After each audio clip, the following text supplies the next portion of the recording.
To print the model from Polar Cloud, you want to first slice it, as we saw in the last video, and then all that remains should be to click Start. But before we do that, we want to make sure that the printer is turned on, that the filament is loaded, and that our screen indicates that the printer is connected to Wi-Fi and connected to the Polar Cloud. So you should see the icon for the Polar Cloud and for the Wi-Fi. Once you confirm that that's the case, you can come back to your computer and click Start Print.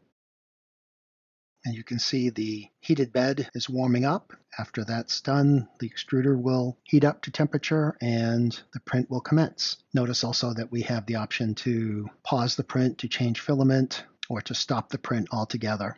It's not obvious, but you can also tap on either the extruder or the print bed and adjust the temperature here if you wish.